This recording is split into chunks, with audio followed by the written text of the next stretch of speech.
Hi, my name is Sarah Blue, and today I want to break the table.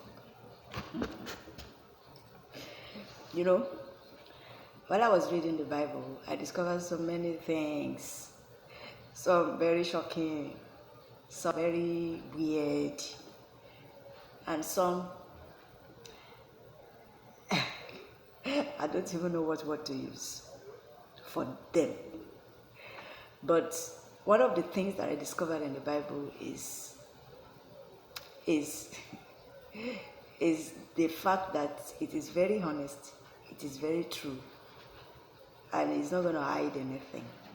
And basically, most of these things that the Bible points out are for us to learn lessons.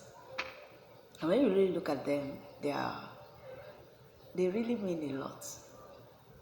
One of the things I discovered that I want to share with us today is because I do wonder sometimes how, okay, before I proceed, somebody in the church, while we were having our Bible study, someone asked a question that what is the purpose of marriage? And the person that answered was like, no. Somebody answered. One person answered. The first person that answered was quoting the book of Genesis chapter 1, where God said man should reproduce his kind. It was like, okay, if you want to have children, then you must marry. So basically, we're saying that one of the purposes of marriage is for procreation. And a lot of us, we understand that a lot of people got married because they want to procreate. A lot of people got married because I said something one day, I'm not sure if it is on this program, What Insights, I'm not sure. I said that I said marriage is a sex-relieving institution. And to an extent, it is right, because Apostle Paul urges us that if you cannot hold body, get married. There's not everybody that can be like him that chose to be celibate. So you can also determine that sex is part of the reasons, is part of the purposes of marriage. But the real purpose of marriage that we have to understand is there in the book of Genesis chapter 2, verse 19 now? Let me check. Genesis chapter 2, verse 18. And God said, it is not good that a man should be alone. I will make him a help meet for him. The real purpose of marriage is for companionship. Every other thing is just secondary.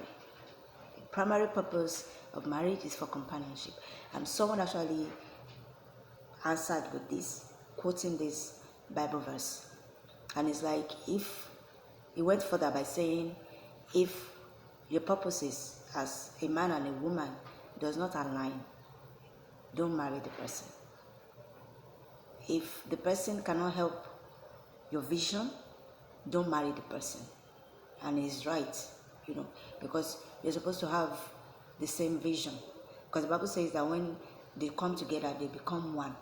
So your focus is supposed to be one. You can't have divided focus. You understand? So if you don't agree with this person's vision, don't marry them. You understand? So, but that's not actually where I'm going. Where I'm going is this. The reason I was talking about this is because I want to establish something.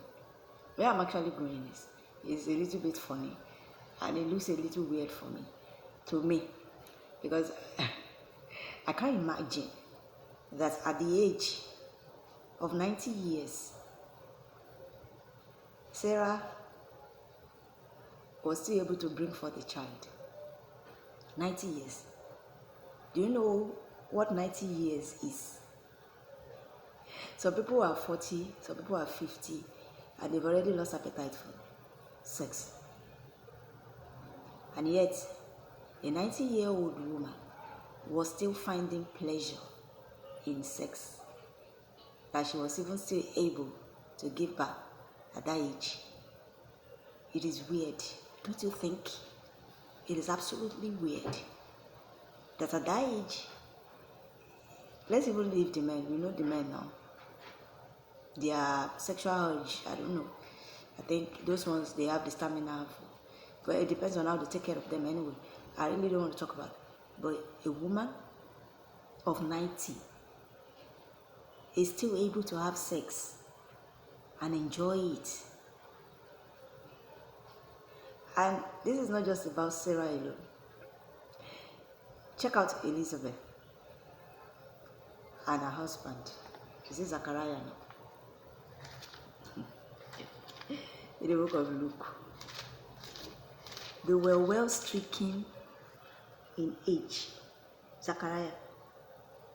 That was why Zachariah couldn't believe it.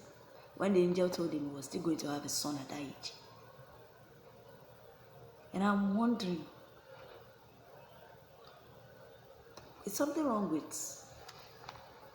this our generation? Maybe something is wrong. Maybe they have injected us with some things. Because even so many things are going wrong. In this our new generation now, we have, in fact, people that are giving birth naturally these days, you can count them. Most of the people that give birth, it's always through CS. Through CS. And in the olden days, it wasn't like that. If a 90-year-old woman could still get pregnant and, bring forth the child in the natural way, and like Sarah, for example, Elizabeth, for example, how come nowadays so many of our ladies find it difficult to give birth in the natural way? I've had people around me that when their children, all their children were through CS. Some had 3 children, some have 2, some 1. And in fact, even the ones that have the 1, they have to wait before they can conceive again because of the complications that they experience during the time they were trying to give birth to their children. I'm wondering, is something wrong with us? Some ladies of nowadays, at the age of 30, they have already lost appetite for sex. They don't enjoy it anymore. And this is why most of their husbands are so quick to look outside. I'm not saying it is right. I'm just saying something is wrong somewhere. Perhaps they have tampered with some of the things we eat, some of the injections we take, vaccines that they say they give to us. We really need to look deeply into this issue. Because if Elizabeth and Zachariah could still be enjoying sex at their age, Abraham, even after Sarah died, was still able to father other children. He was still enjoying sex at his age. What is going on with our generation these days, that we are so quick to lose appetite for sex? We are so quick to, say, oh, leave me alone, Jerry. What is going on?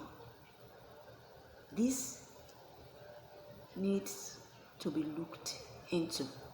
I'm sorry that I'm discussing this on this platform, but it just baffles me.